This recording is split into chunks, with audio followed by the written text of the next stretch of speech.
or maandamano as we've known them, which were a cause for losses of life, property, and just stability to some extent, especially in the capital and other parts of the country where they were pretty strong and present. Then we've also seen, still on the same, allegations of appointing of shareholders and awarding loyalists with government positions, which also speaks to the issue of national values, where the Deputy President has been on the forefront of saying that the government is rewarding its shareholders, saying the government is like a company.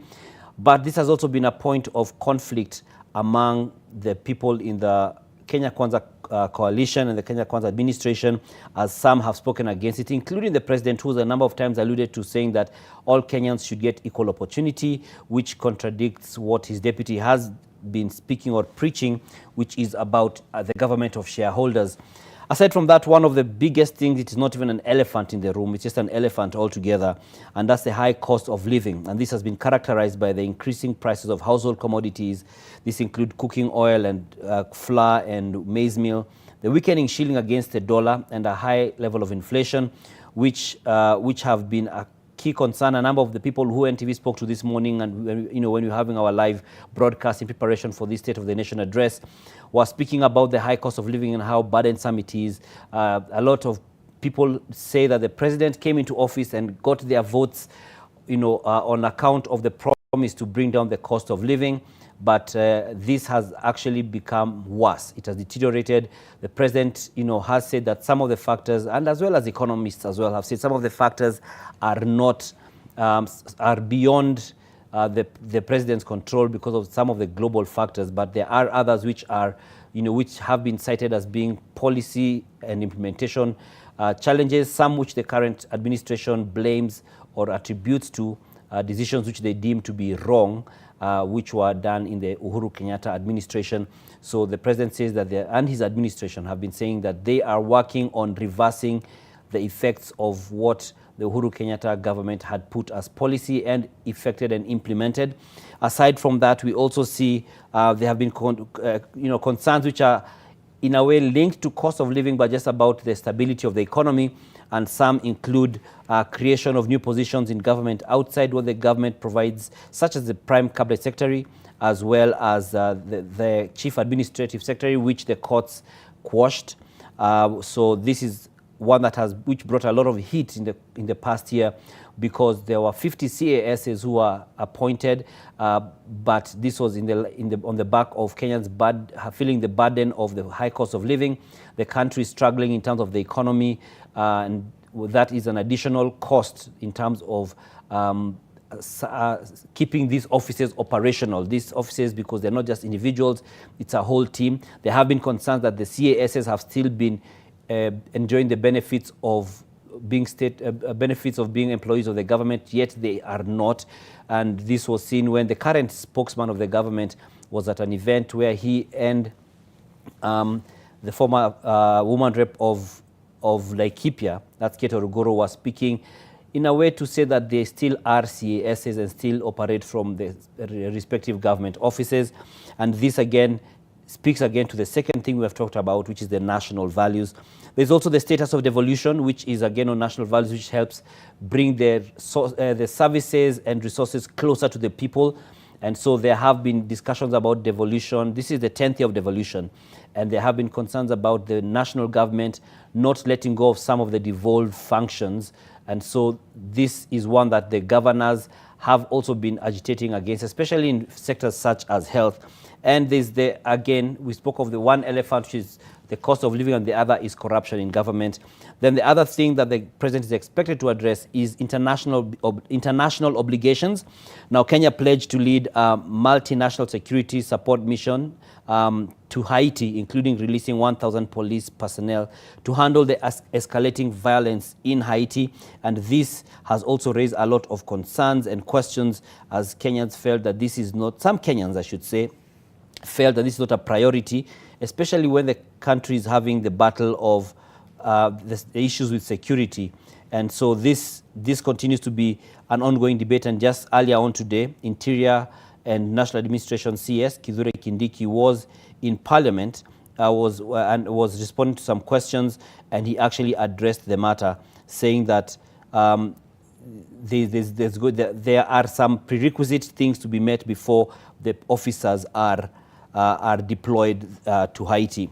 And then again, there's also a court matter on the same where there was a halt on the deployment from the courts. Then Kenya is part of the East African Regional Force in Congo, and this is an effort which is towards the restoration of peace and security in Eastern DRC. So this is also a matter the President is likely to address in regards to international obligations.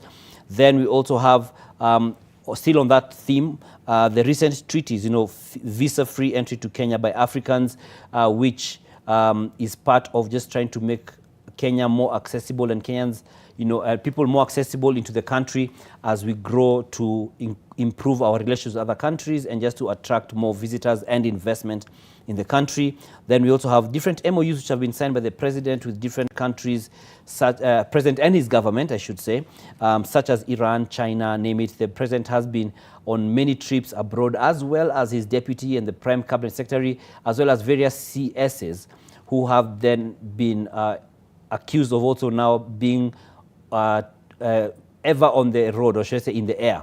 And so this has been a cause for concern. The President said this is one of the points of austerity that he's looking to address because the various government officials have been traveling far and wide.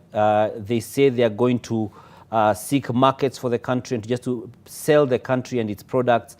However, in the President's speech when he was speaking about the austerity measures, in as far as cutting the travel allowances goes, he actually mentioned some interesting things, like saying you won't just be going to buy dresses.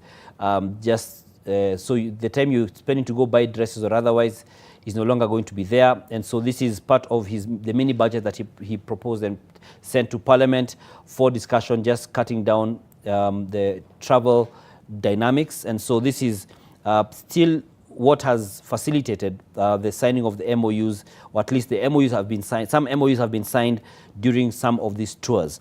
Another significant thing which falls under the aspect of international relations and obligations is the King's visit, which was not too long ago, just about a week or so ago, which signaled us, what the government has pointed out to be a strong relationship between Kenya and Britain. And you see when the King was here, there were a lot of these concerns that were raised, with many people asking for compensation, apology from our then colonial masters. And so this is a thing that the President is likely to mention as he lays down what is believed to be progress in as far as growing the foreign policy is. But however, on that foreign policy side and the foreign administration, foreign policy administration side, there have been changes. The President removed Alfred Mutua from being the CS for foreign and diaspora affairs and moved that docket to be under Prime Cabinet Secretary, that's Musalia Mudavadi, as he made his initial changes in government. And so we see that it is a matter that is also quite keen on. And currently, what you're seeing is the procession. They are now likely to be moving towards the main chambers of Parliament, where the President is going to be making his address. But first, he shall be officially welcomed by the speakers of the two houses of Parliament. So there you can see them flanking him as he walks there. He's flanked by the Speaker of the National Assembly, Moses Wetangula, and the Speaker of the Senate, Jeff Amerson Kingi, as well as other officials from the Assembly as they get into the chambers. And we shall be getting the continuation of that picture. There it is. So they shall go there, they shall do the ceremonial bow. Yes, there we go. He nearly stepped past it. So there's a ceremonial bow that precedes him getting into the chambers completely, where the legislators are waiting, as well as the other guests who are invited who do not sit on the floor here, they sit on the plenary. And so they are all gathered here. Keen to see, we saw the former President Uhuru Kenyatta's addresses at times marred by some drama because of the opposition having reservations about government policies at the time and the likes. And so President William Ruto is now officially in Parliament, and we shall now be crossing over just to hear the proceedings there, because he is set to be introduced and invited by the speakers of the National Assembly and the Senate. So we can cross over and listen in.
Honorable Speaker of the National Assembly, honorable members, let us pray. Almighty God, we beseech you to behold with abundant favor and blessings us, your servants, whom you have been pleased to call to leadership positions in this republic. We seek guidance to treat and consider all matters that shall come under deliberation in so just and faithful a manner as to advance the peace, prosperity and welfare of our country and of those whose interests we've committed to our charge. Amen.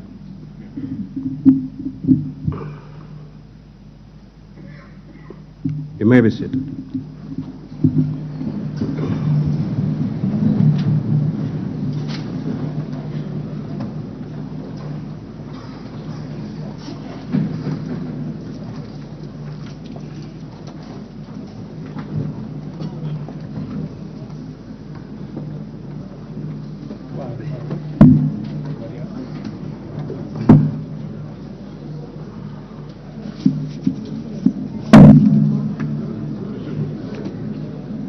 Order, honorable members.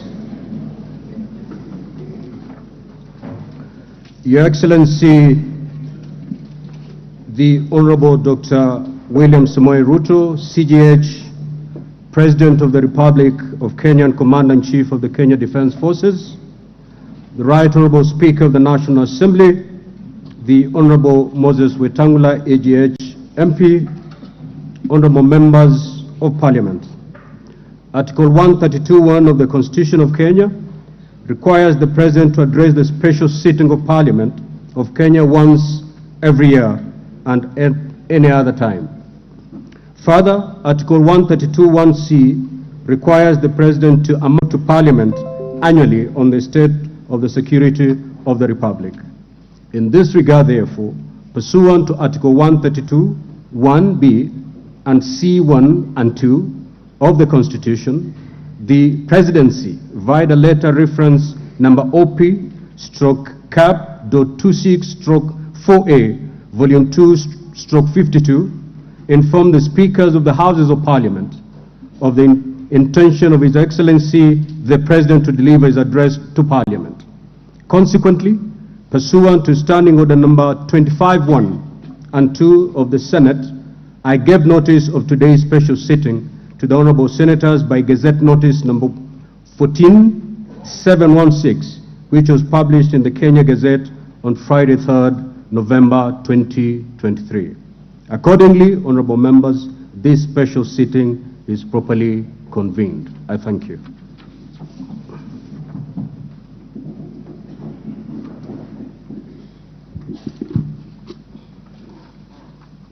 Your Excellency, Honorable Dr. William SAMOE RUTO, CGH, President of the Republic of Kenya and Commander-in-Chief of the Kenya Defense Forces, the Right Honorable Amason Kingi, EGH MP, Honorable Speaker of the Senate, Honorable Members of Parliament, members of the Diplomatic Corps, distinguished guests, ladies and gentlemen. Article 132(1)(b)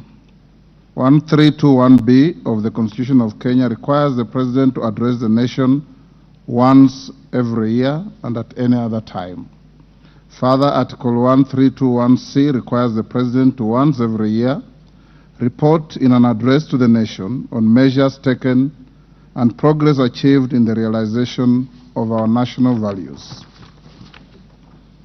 Additionally, Article 132(1)(c) Roman 3 of the Constitution provides that the President shall submit a report for debate to the National Assembly on the progress made in fulfilling the international obligations of the Republic.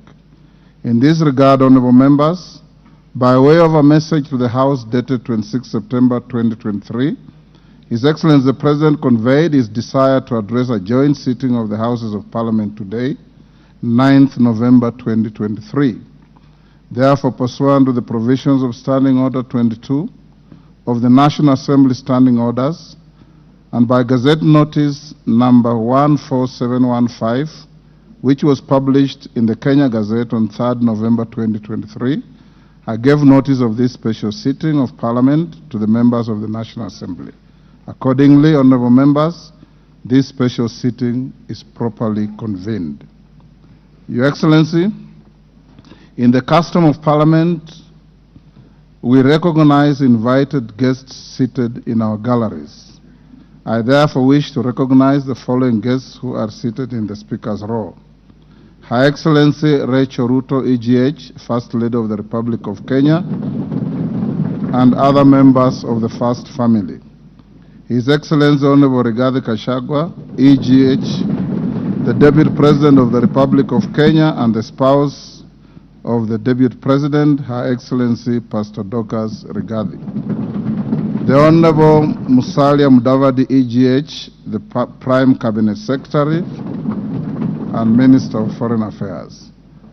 Your Excellency, honorable members, also present in the Speaker's row this afternoon are the Honorable Lady Justice Martha Koome, EGH, Chief Justice and President of the Supreme Court. Her Lady Justice Philomena Mbete Mwilu, MGH, Deputy Chief Justice and Vice President of the Supreme Court. They are accompanied by Honorable Justice Eric Ogola, Principal Judge, the High Court. Honorable Justice Oscar Angote, Presiding Judge in Environmental and Land Court. And Honorable Justice Brian Ongaya, MBS, Principal Judge, Employment and Labor Relations Court. We are similarly pleased to host the former Vice President of the Republic, the Honorable Stephen Kalonzo Musyoka, EGH, who is also the co-chair of the National Dialogue Committee.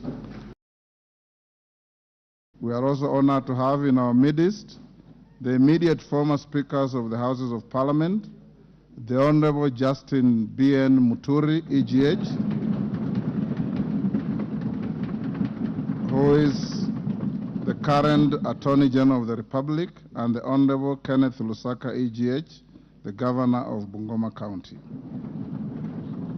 Your Excellency, allow me to also recognize the Chairperson of the Council of Governors, who is also the Governor of Kirinyaga County, the Honorable Anne Waiguru, EGH, and the Honorable Johnson Sakaja, Governor of Nairobi City County.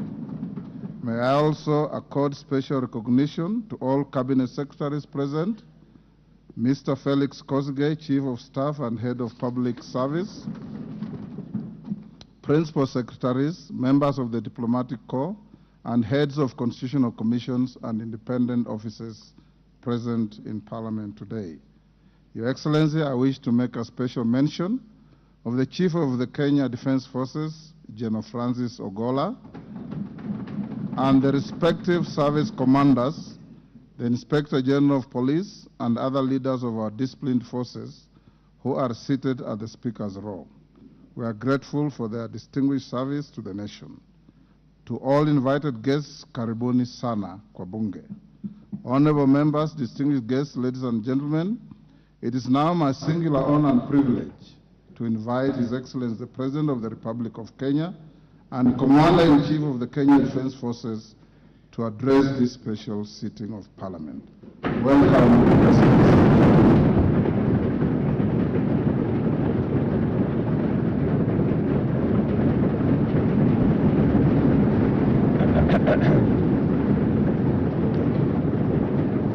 Thank you very much. Thank you very much, honorable members. I arise before this distinguished assembly of the democratically elected representatives of the people of Kenya to discharge my constitutional function under Article 132(1)(c).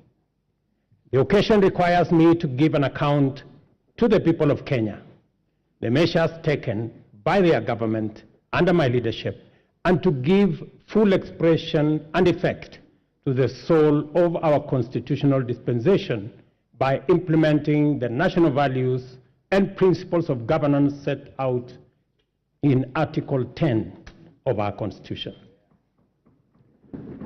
I have a substantial report to give on the progress made in fulfilling this solemn covenant, and that the journey of transforming Kenya for the benefit of present and future generations is fully underway. Its positive effect have also begun to bear fruit across many sectors of our national endeavor from the grassroots all the way to this capital of Nairobi. On the 13th September 2022 last year, when I took office, I undertook to ensure the urgent transformation of our economy and to stop and reverse the negative trends of runaway unemployment, yawning inequality, and widespread poverty, which have denied Kenyans their dignity and extinguished their dreams. The mass appeal of the bottom-up economic transformation agenda was due in large part to the fact that its development and articulation, as well as its content and implementation strategy, represented our national values in action. It was inclusive, democratic, committed to social justice and the protection of the marginalized. Our commitment to bring the national values and principles of governance to life in order to significantly enhance the well-being of every individual and promote the unity, stability, security, and development of our country began long before the last election and will endure well beyond our term. It has been my manifest intention to live up to all the commitments set out in the plan, and despite enormous challenges and tremendous difficulties, we have made encouraging progress in a positive direction. This has not only vindicated our philosophy of inclusive transformation in pursuit of shared prosperity, but it has also increased our confidence that we are on the right path and shall, in due course, deliver the transformation of our nation in full.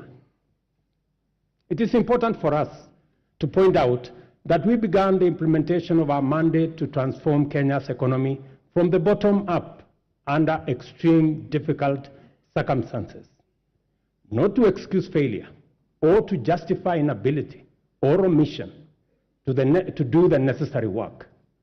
Not at all. Rather, we do it to emphasize the significance of our progress, underscore the possibility of transformation under daunting conditions, and express well-founded confidence that when sufficient progress is made, we shall do much more and go much further in delivering the Kenya we want for our generations and also for posterity. In our plan, we identified three primary challenges: external shocks, fiscal distress, and structural imbalance that heavily strained our economy, causing nationwide difficulty. The COVID-19 pandemic, coupled with global supply chain disruptions and geopolitical conflicts, significantly raised inflation and interest rates, adversely affecting our economy, while low agricultural investment and a prolonged drought led to food shortages and made Kenya a net importer of food in a volatile international market. It was under conditions of such extreme difficulty that the people of Kenya entrusted us with the responsibility of simultaneously generating effective solutions to immediate problems, providing a credible pathway to stability in the medium term, and undertaking long-term structural transformation of our economy, but in a manner which paid attention to the needs and aspirations of Kenyans, especially those at the bottom of the pyramid. The transformation of our economy is not only desirable and important, it is also necessary and urgent. And the people of Kenya have made this clear at every opportunity. Our duty as leaders is to listen keenly and comply with the people's wishes. Kenyans want to proceed in a new direction and demand a new conversation that puts ordinary Kenyans, the mama mboga's security, well-being, interests, and aspirations at the front and center of all policy and governance discourse. Citizen freedoms and fundamental rights lie at the heart of enterprise and democracy.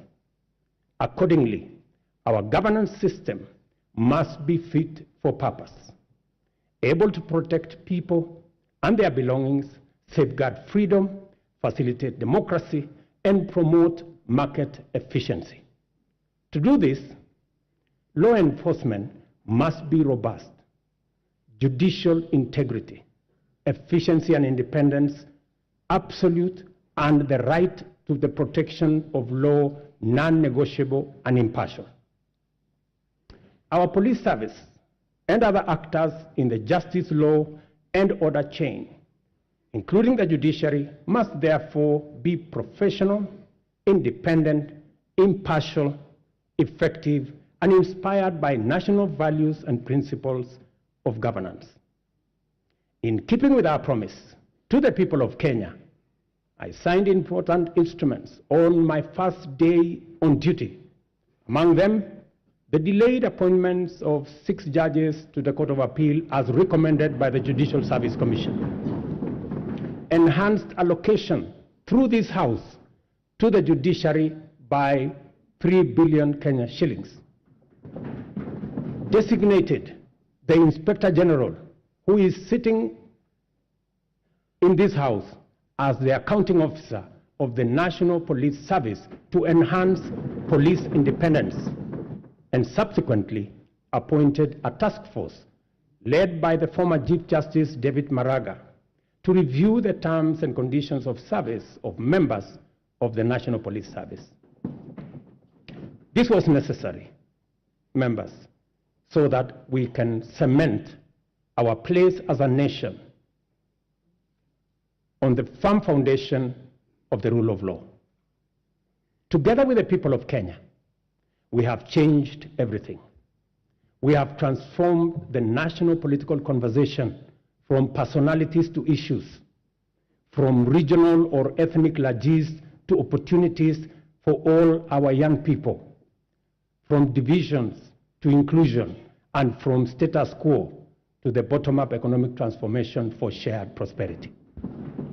To date, Kenyans remain fully seized of the agenda, engaging vigorously and with unrelenting focus on expanding agricultural productivity to deal with the cost of living, affordable housing to create enterprise, jobs, and dignified dwellings, universal health coverage for a healthy, productive nation, and digital transformation to create e-commerce, create jobs, and make government efficient, effective, and accessible, especially government services. Also, fintechs, including the Hustler Fund, have benefited from the space around technology and the digital transformation. By virtue of the internal coherence of our constitutional dispensation, national values and principles of governance set out core directive precepts whose observance imbues every decision and action with implicit constitutionality. To the extent that our plan is aligned with Article 43, the implementation of the bottom-up economic transformation agenda is a program to intensify the actualization of national values with a special focus on citizens at the bottom of the pyramid. From the first day in office, we have worked hard every day to move our agenda forward amid many challenges to forge a path in the direction of progress. This is the essence of our commitment, to make progress despite challenges and move forward by overcoming great obstacles. We must never be defined by our problems, and Kenya's destiny cannot be derailed by our challenges. Honorable members, the cost of living is not an abstract phenomenon. It is a reality experienced by households, which can be addressed through practical action and effective measures.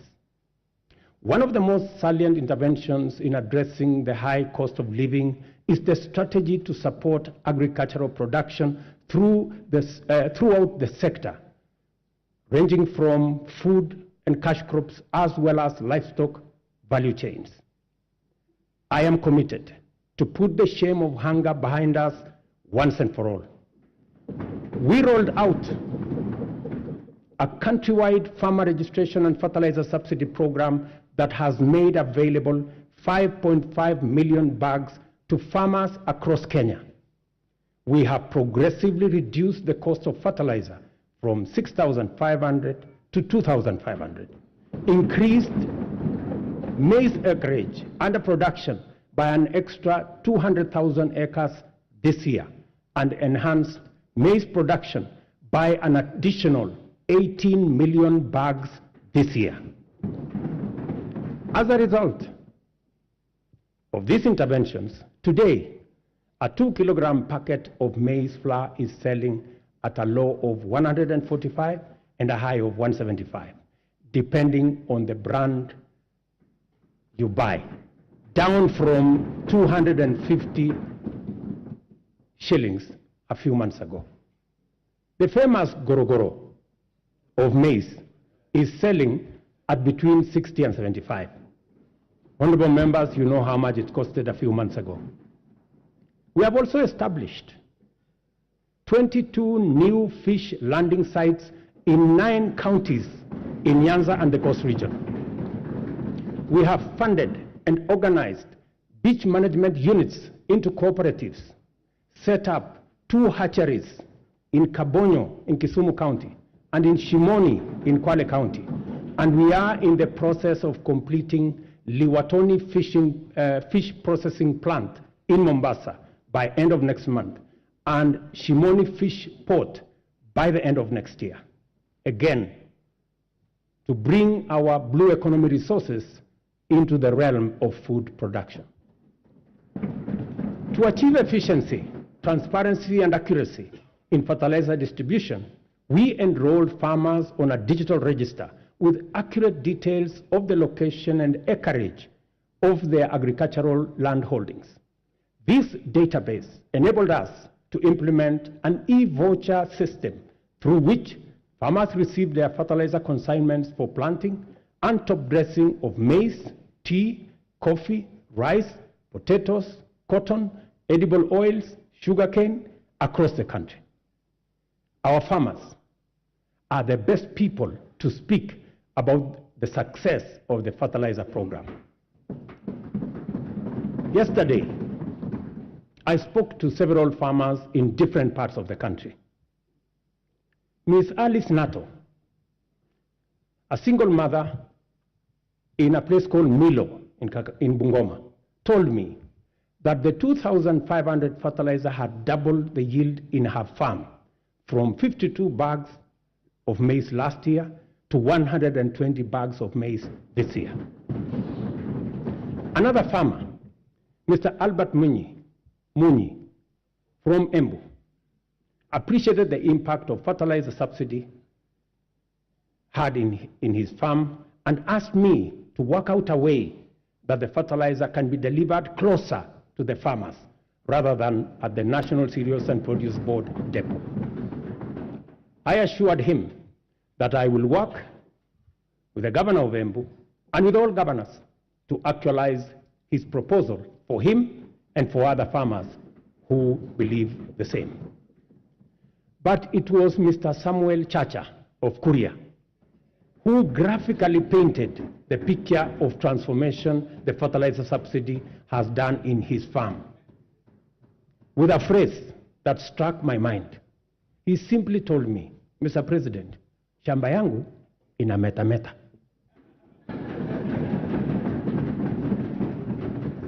Further, we have made adequate arrangements, including investment in necessary infrastructure to facilitate post-harvest management and to prevent post-harvest losses.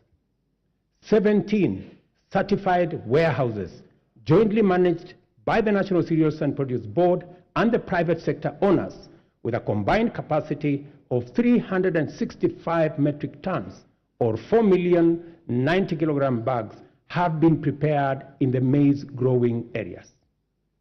The National Cereals and Produce Board shall provide a subsidy maize drying service to farmers at a fixed cost, as was announced by the Minister, of Kenya shillings 70 per bag, which is a significant improvement from the previous rate of Kenya shillings 350 per bag.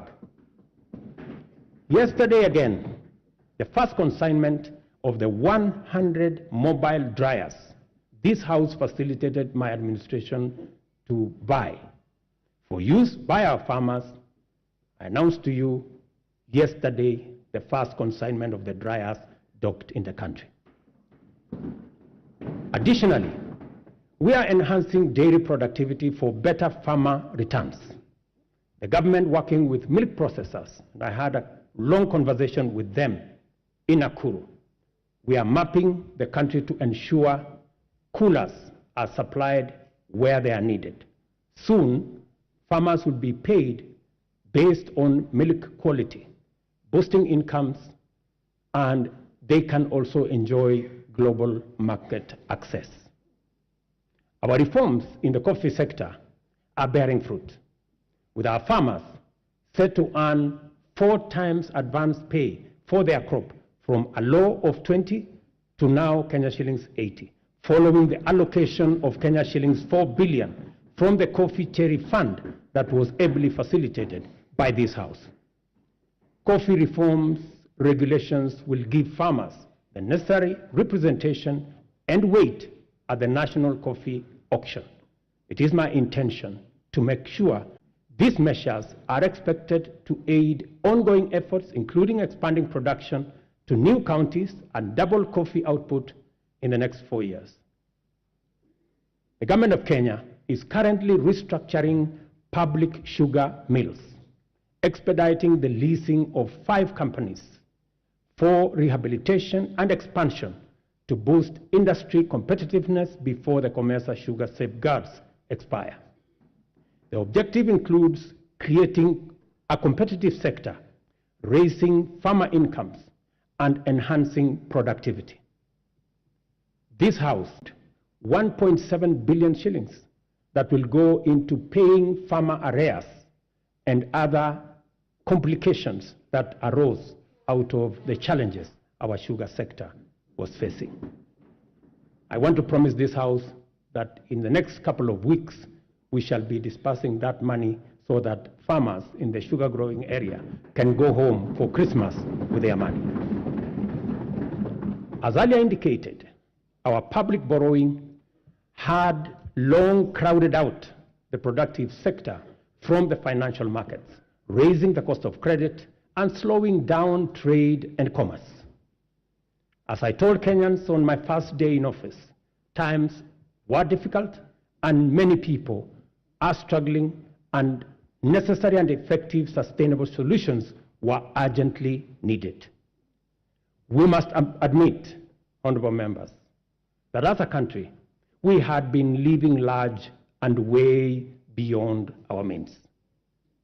The time has come, therefore, to retire the false comforts and illusionary benefits of wasteful expenditure and counterproductive subsidies on consumption, by which we dug ourselves deeper into the hole of avoidable debt. The new direction may not be easy, but it is ethical, responsible, prudent, and most importantly, necessary.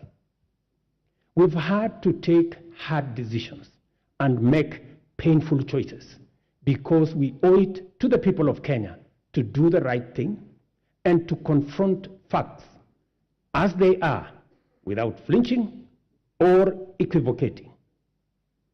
We have worked hard at home and abroad to mobilize a broad coalition of bilateral development partners. Many of them, I see them in this House, multilateral development banks and other agencies, which have rallied to pull our country back from the brink of debt distress and set us today firmly on the path towards sustainable economic growth. Our efforts to stabilize the situation have yielded such progress that next month, in December, we will be able to settle the first Kenya shillings $300 million or 500 billion Kenya shillings installment of the US dollars 2 billion Eurobond debt that falls due next year. I can now confirm with confidence that we will and we shall pay the debt that has become a source of much concern to citizens, markets, and our partners. Having said this, I further announce to the nation that our intention, consistent with sustained effort here and abroad, have enabled us to normalize our relations with the International Monetary Fund, the World Bank, the Africa Development Bank, and various development partners to such an extent that they are now working with us to implement the bottom-up economic transformation plan. As I earlier indicated, our public borrowing had long crowded our productive sector from the financial markets, raising the cost of credit and slowing down trade and commerce, especially the micro, small, and medium enterprises, including Mama Mboga. Consequently, many enterprises and entrepreneurs were referred for blacklisting by the credit reference bureaus, where 7 million borrowers were listed by last year. We committed to provide affordable and accessible credit and restore small business owners to good standing with credit rating agencies. A deliberate, targeted strategic financial inclusion fund, the Hustler Fund, providing affordable credit and mobilizing savings for individuals and small businesses, was launched on the 30th of November 2022. The public response to the Hustler Fund has exceeded most initial projections and surprised even the most hardened skeptics. By the end of last month, the fund had disbursed Kenya shillings 36.6 billion and in savings 2.3 billion, and with 7.5 million repeat borrowers, whose overall repayment rate is at 73%. The top borrower of the fund has so far accessed Kenya shillings 4.5 million in 816 transactions, while the top voluntary saver is at 631,491. In the intervening period, the Hustler Fund has also launched a group product which has attracted 50,000 active groups to the platform, and of which 20,000 have received 151 million Kenya shillings. The Hustler Fund has provided us not only the huge pent-up demand for affordable credit, but also the readiness of Kenyans to express or to embrace credit and savings and to pay their loans on time with minimum prompting. The notion that Kenyans are not creditworthy or are high-risk borrowers is nothing more than an unjust financial profiling, which has, in many instances, become a needless, self-fulfilling prophecy. Yesterday, when I called Harrison Karisa Kenga, a tuk-tuk operator in Mombasa, who has accessed 714,000 from the Hustler Fund, he suggested to me to find a way to have the fund provide asset financing so that he can buy for himself a tuk-tuk, because the one he had was not his. I assured him that during my address today, I would ask the ministry responsible to respond to him. Consequently, I hereby direct the Ministry of Cooperatives and MSMEs to expeditiously engage Mr. Kenga. I will give you his telephone number. The impact of the Hustler Fund is summarized by a story of a Mr. Sospita Ondiek from Kisii. I suggest that the Kenyan film industry should look for him so that he can tell you his full story. Mr. Ondiek has a plumbing and tiling business in Kisii. And through the Hustler Fund, he has accessed 1.7 million in the many transactions he has undertaken to enhance our savings that have consistently been among the lowest globally, and to correct the delayed transformation of our social security architecture. Fundamental reforms are underway in our savings and social security space. As promised, we committed to take deliberate measures to foster a strong culture of savings amongst Kenyans and enable them mobilize resources for investment and development of intergenerational capital to eliminate old age poverty and to ensure comfort in retirement. Until recently, the rate of Kenya's public pension saving stood at 1.4 billion shillings a month, which is the lowest in our region at only 12.5% of our GDP. As a result of our initial interventions, the savings situation in Kenya is changing for the better. Contributions, honorable members, to the National Security Fund have grown from 1.4 billion shillings in January to 6.5 billion shillings every month, this month. The implication of this growth in our national savings is that it will significantly consolidate our nation's ability to invest in development using domestic resources as opposed to us going to borrow other people's money when they save.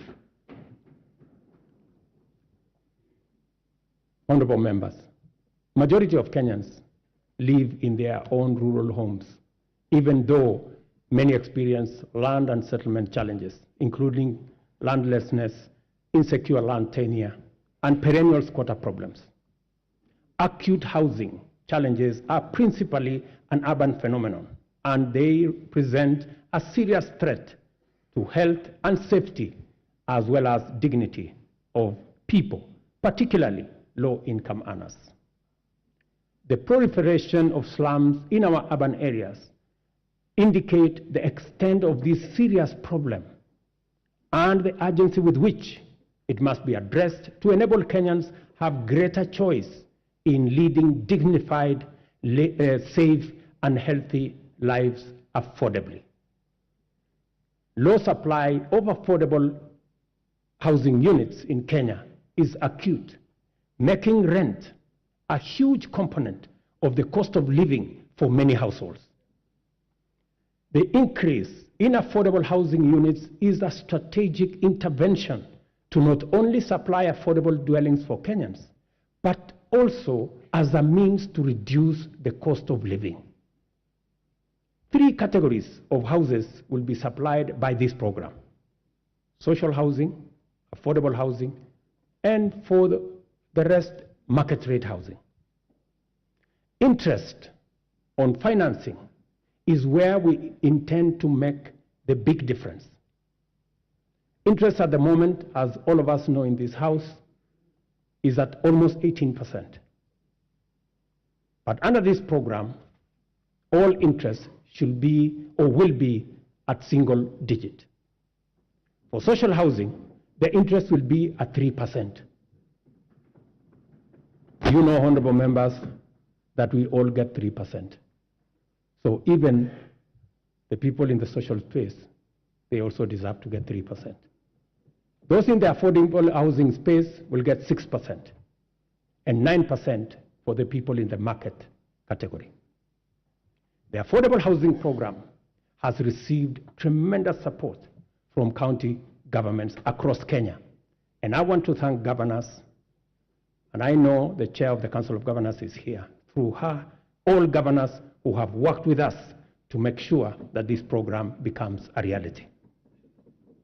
The construction of 46,792 units in various parts of Kenya is already underway, while another 40,000 are ready to commence in a couple of weeks. 50,000 Kenyans are working. People who were previously unemployed, they are now engaged directly and indirectly in this enterprise. And the numbers will significantly increase as the projects move into the next phase and as we roll out many more units.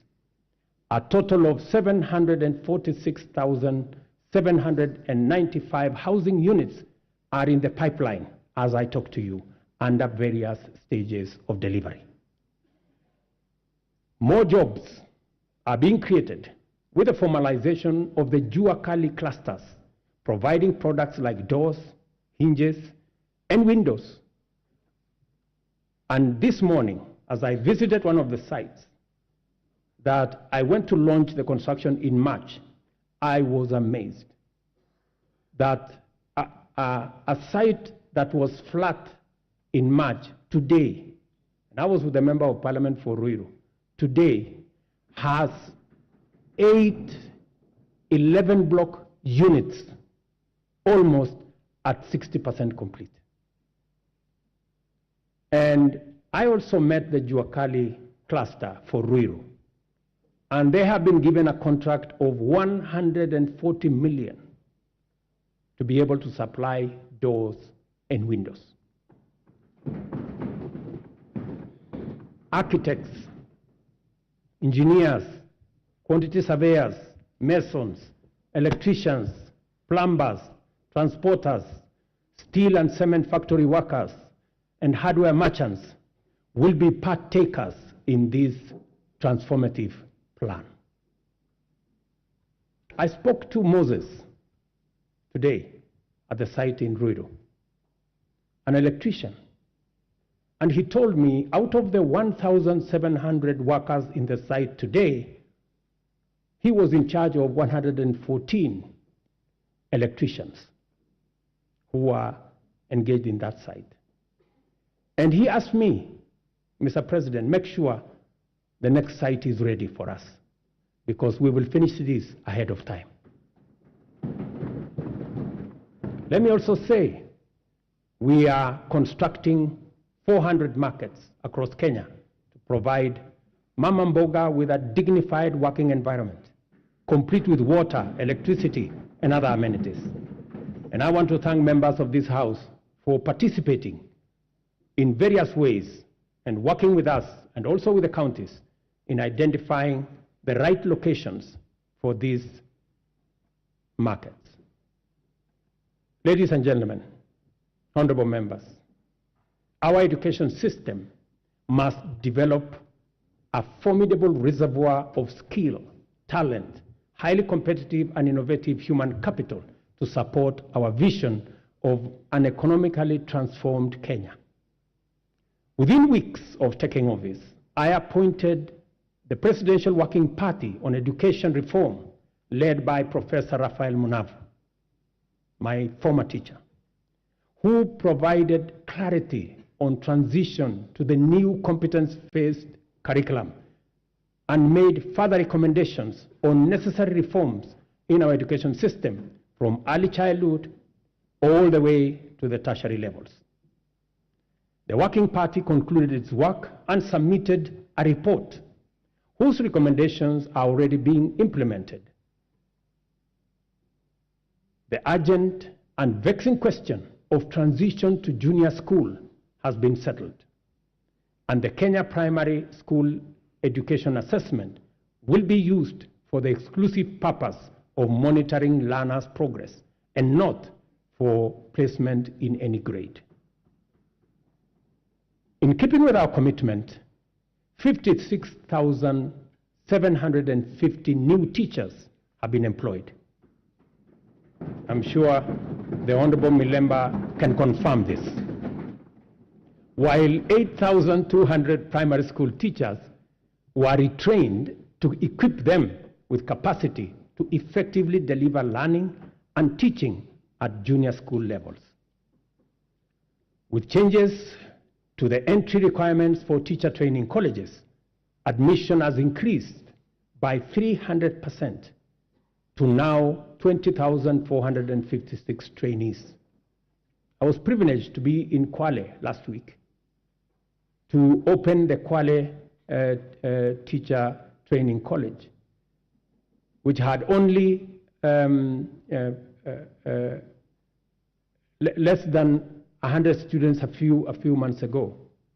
And when I went there, the principal told me that the numbers have increased 4 times.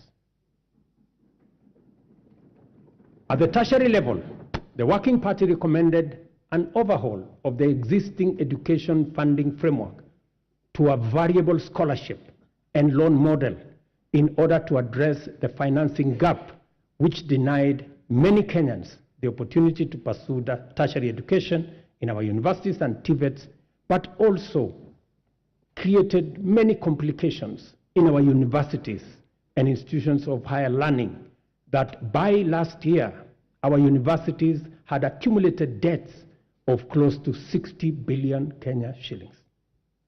I sat down with all the vice chancellors of our 41 public universities, and we came up with a proposal that we are now implementing.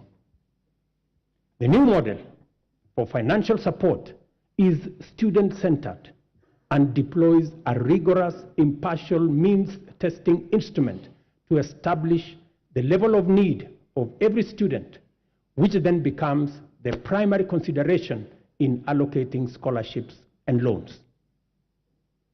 To fully democratize our education system and make higher education accessible and affordable to all, we have also chartered the Open University of Kenya, following requisite cabinet and parliamentary approvals.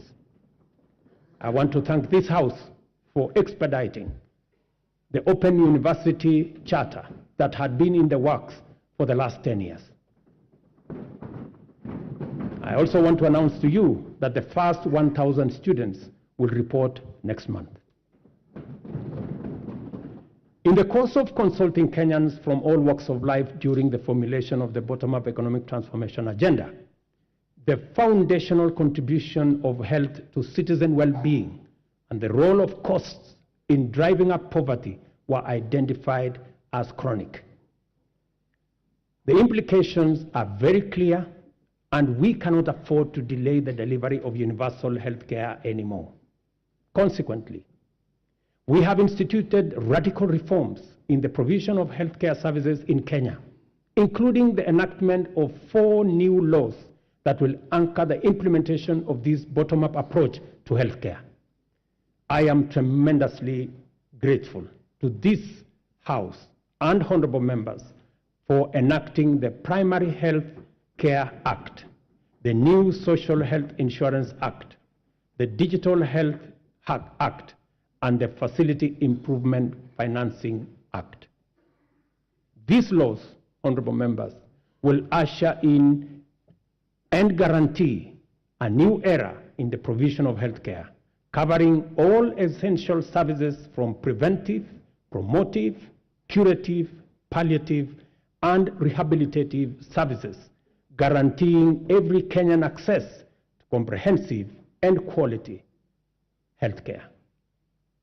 Under Afya Nyumbani, we have scaled up our investment in healthcare workforce, employing 20,000 new healthcare workers, deploying 8,429 workers whose contracts had lapsed, and enrolling 3,394 interns across the country to increase the availability of human capital in our public health sector. Working with county governments, and I'm again grateful to them, we have taken measures to resolve the perennial challenge of human resource management in the health sector, occasioning strikes by establishing the Kenya Health Human Resource Advisory Council, which will be a trusted mediator between government at both levels and our health sector workers. Further, under the Afya Nyumbani model, we identified preventive care as an essential pillar of healthcare service delivery because it enables Kenyans to manage their conditions early enough before they cause serious harm in their well-being and productivity.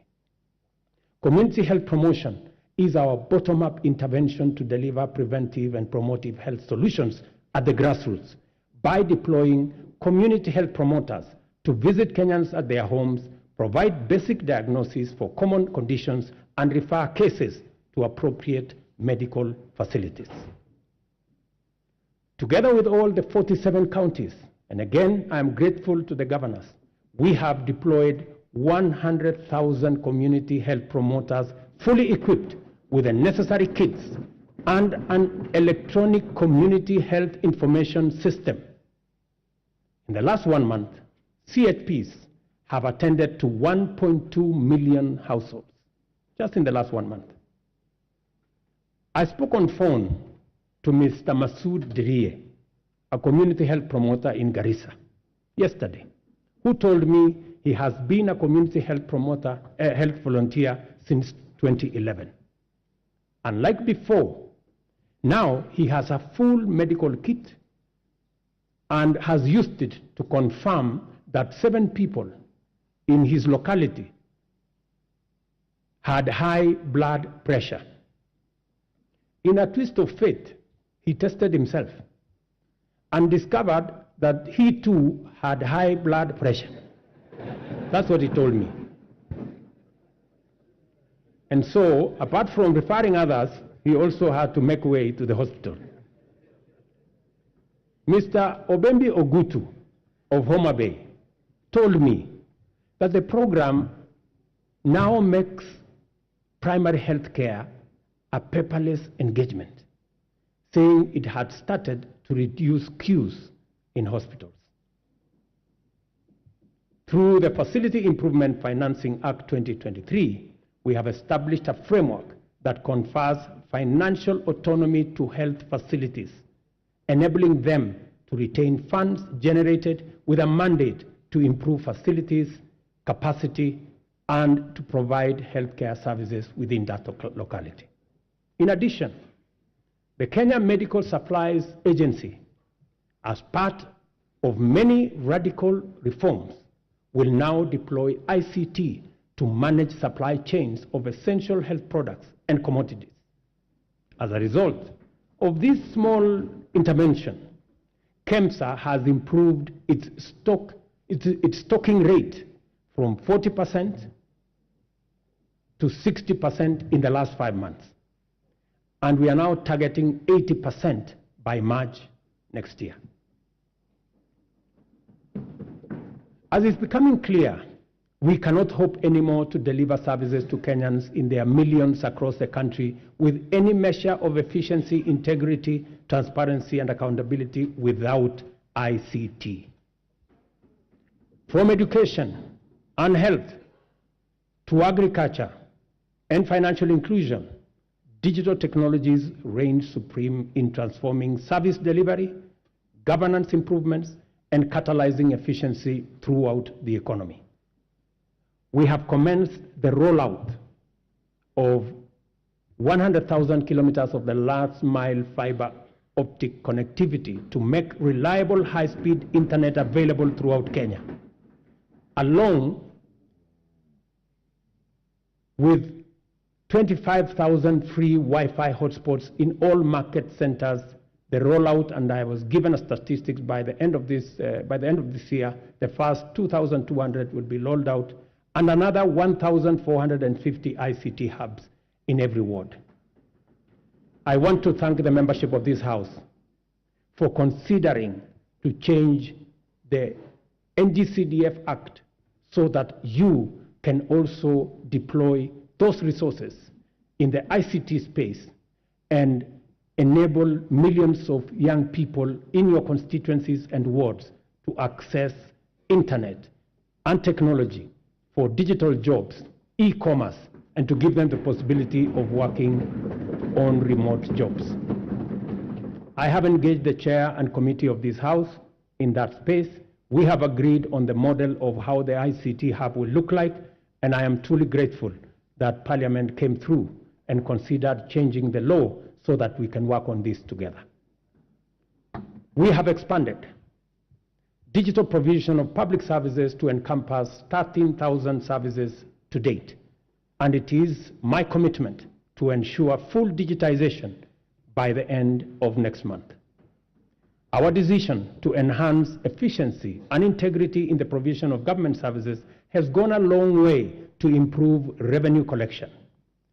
Working with the private sector, we launched the local assembly of affordable smartphones last week in Athi River. Digitization and automation enhance service delivery and citizen satisfaction, and also assures greater accuracy, transparency, and accountability, and reduces opportunity for corruption in the course of transacting with government ministries, departments, and agencies.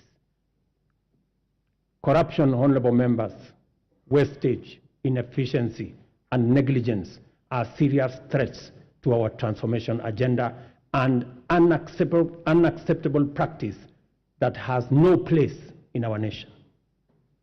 I have given my firm assurance to the people of Kenya that cases of misconduct and corruption shall be dealt with ruthlessly, with finality, and expeditiously.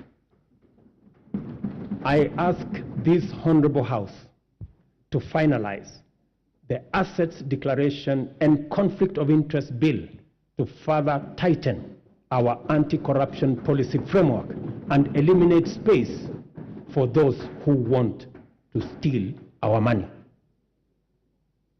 The security and safety of all citizens is our foremost commitment and most fundamental obligation, without which every other endeavor is not possible. The reason why Kenya has continued on the path of steady progress is that we have maintained stability, peace, and security by affirming our territorial integrity and maintaining internal tranquility. This is not to say our country has not had its share of security challenges. The specter of terrorism is a continuing threat that we must remain constantly vigilant against. Pockets of banditry, cattle rustling, and armed lawlessness have besieged and devastated communities in the North Rift, Northeastern, and occasionally parts of Eastern and the coast regions. We all know that insecurity disrupts lives and destroys livelihoods. Our country has lost too many people to this menace. Many children have been orphaned and missed school, and many families have been displaced because of lawless men taking up illegal arms and waging war against communities. The government exists to ensure that those who challenge our sovereignty, territorial integrity, national security, and the safety of the people of Kenya are expeditiously countered and rendered harmless. We have therefore taken firm and decisive measures to deal with the challenge of banditry, armed crime, cattle rustling, and other forms of impunity in all parts of the country, beginning with a successful security operation to restore calm in the North Rift. We have been systematic, focused, thorough, unrelenting, and totally committed to removing for good all threats to lives and livelihoods of Kenyans. I know there are pushbacks from the criminals, but I want to assure the honorable members of this House that we will be unrelenting, and until it is done, it is not done. In discharging this commitment, we have been mindful not to use security imperatives to commit impunity, including misuse of resources and extrajudicial infringement on freedoms and fundamental human rights of citizens.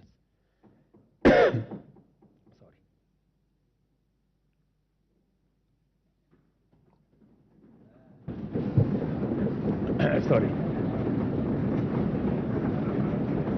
We are conscious to provide security as a public service for the benefit of law-abiding citizens and as a guarantor of economic growth. Therefore, our security services have been committed to a citizen-centric, rights-focused, inclusive, and community-based security strategy. I am therefore quite clear that there exists no tension between the effective delivery of security services and the upholding of human rights and fundamental freedoms. We can be, and therefore must be, secure, yet free and democratic. In order to entrench our all-of-society coalition, we have resolved to enhance diversity and inclusion by expanding enrollment in the National Youth Service as an agency to capture young people at the bottom of the pyramid. Consequently, we are doubling enrollment to 40,000 yearly in the National Youth Service and have made it absolutely mandatory that every village, center, town, and city in Kenya is properly represented in the recruitment. To consolidate this proposition, we have directed that 80% of future recruitment to all security services, from the military, the police, KWS, Kenya Forest Service, and all other security agencies, 80% will come from the well-trained, talented, and committed young men and women who have undergone training at the NYS.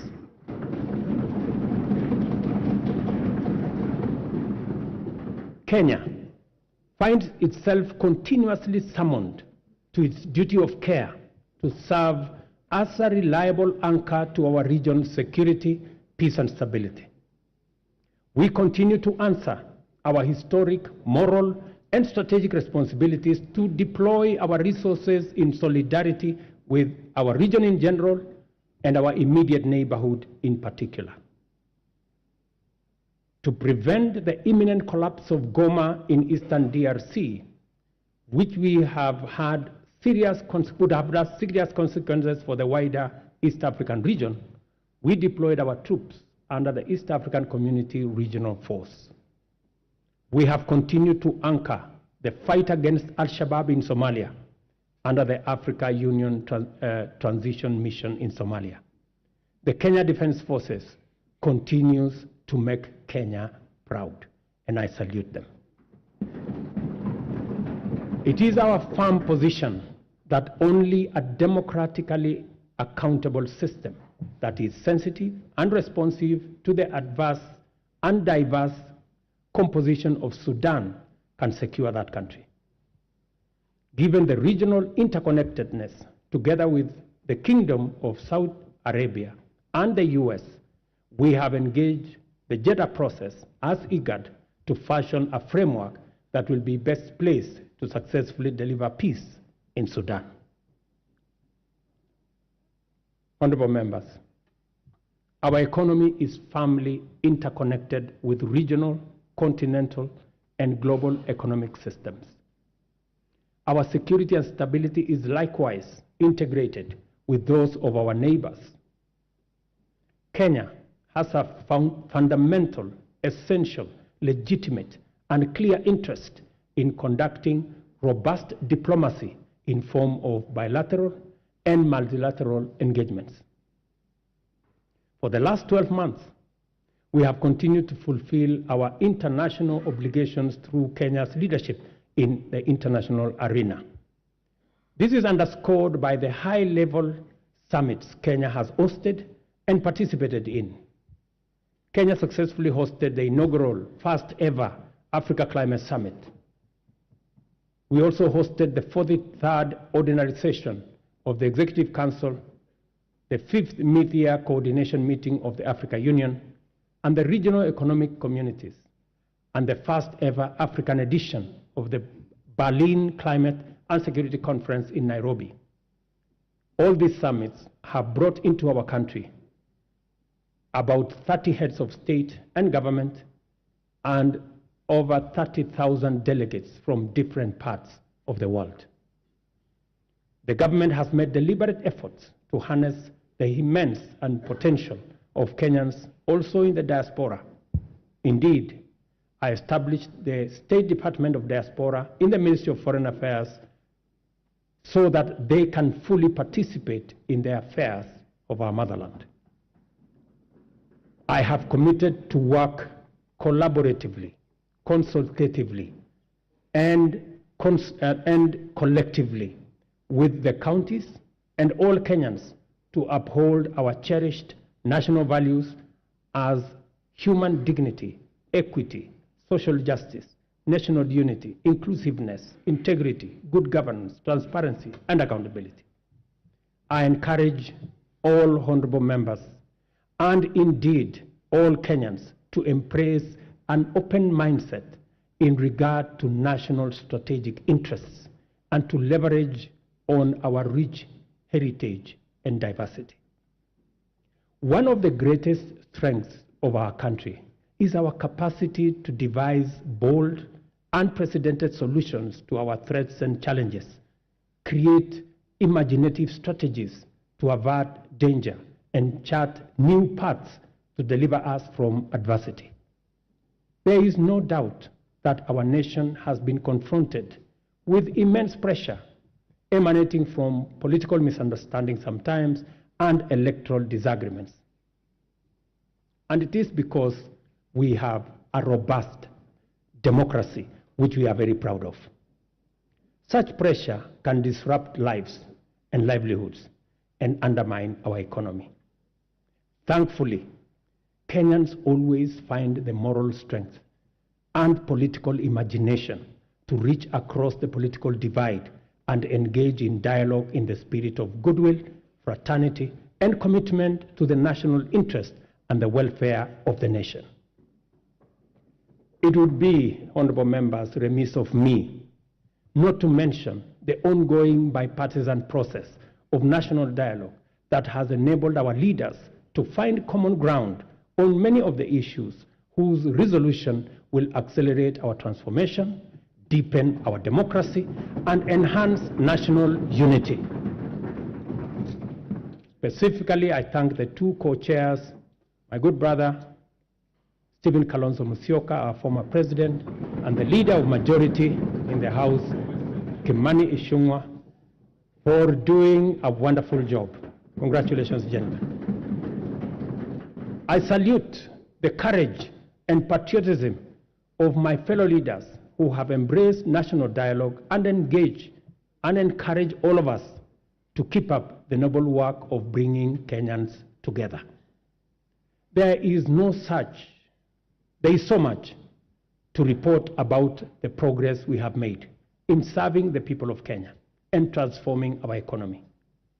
I have provided only a summarized highlight of the most salient instances of transformational progress in my address. It is my pleasant duty to hand to the speakers of the Houses of Parliament the three reports in full as follows. The 10th Annual Report on measures taken and progress made in the realization of the national values and principles of governance. The 10th Annual Report on progress made in fulfilling the international obligations of the Republic of Kenya. Number 3, the 10th Annual Report on the state of national security.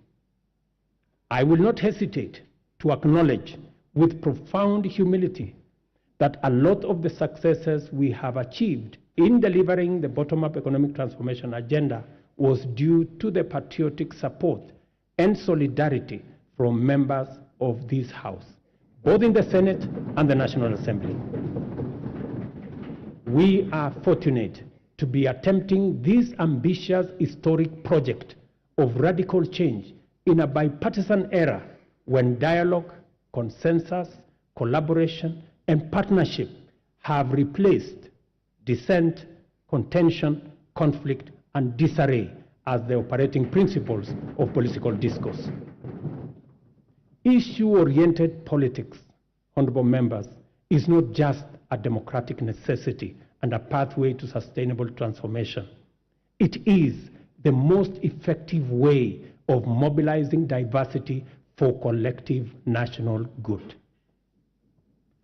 As the world reels from the destructive assaults on democracy and the relentless subversion of human dignity, freedom reigns supreme in our land, and our democracy grows deeper and more robust by the day. Our collective resolve as a nation to further entrench constitutionalism, democracy, good governance is a unique quality, confers on us an incomparable advantage: the power to face the future without fear, to imagine a transformation that extends to posterity and envisions prosperity that benefits our children's offsprings and beyond. As long as we put the welfare of the people of Kenya as our central agenda and play our respective roles in ensuring that government is effective and accountable, efficient and transparent, Kenya's best fortunes are well within our reach. I am persuaded, honorable members, beyond any reasonable doubt, that we shall achieve transformation beyond our wildest dreams within this generation. As a leadership and as a people, we have a historic opportunity to preside over the greatest transformation and progress ever witnessed in our nation. Kenya is a nation of brave, hardworking, enterprising people who are determined to prevail in the struggle for economic freedom and win the race for prosperity. In a nation like ours, great deeds will be accomplished whenever and wherever opportunity exists.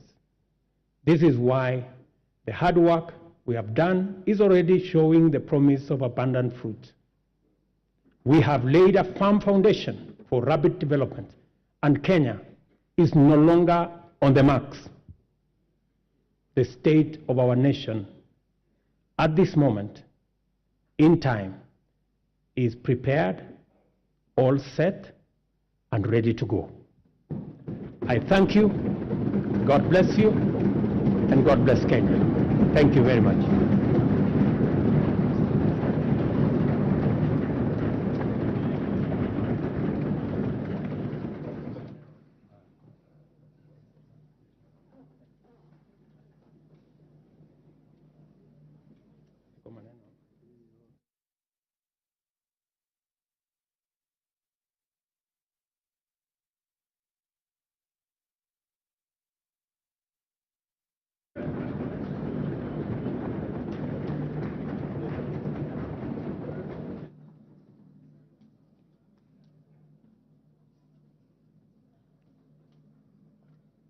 Honorable members, please be upstanding.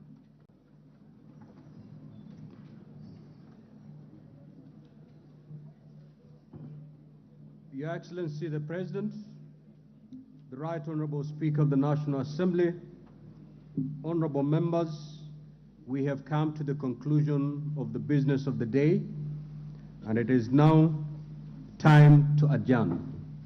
The Senate stands adjourned until Tuesday, 14th of November 2023 at 2:30 p.m. in the Senate chamber. I thank you. Honorable members remain upstanding. Honorable members of the National Assembly, the National Assembly now stands adjourned until Tuesday, 14th November 2023 at 2:30 p.m. May I also take this opportunity, Excellency the President, to invite all honorable members and our guests to a reception at the Parliament courtyard. May I also request all of you honorable members and our guests to remain standing in your places until the procession of His Excellency the President and the speakers leave the chamber. I thank you.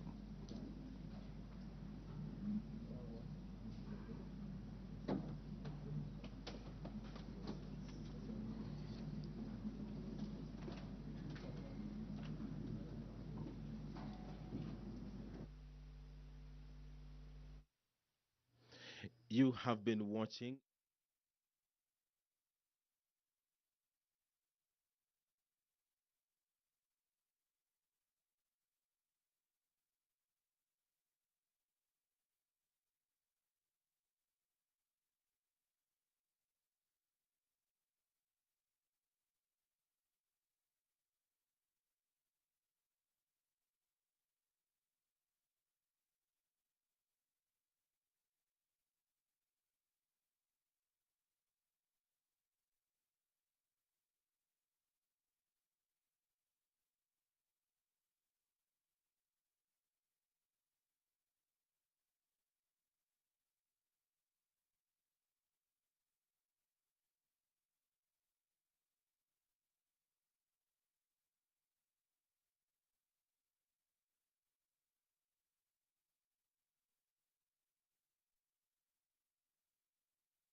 aanze kuongea.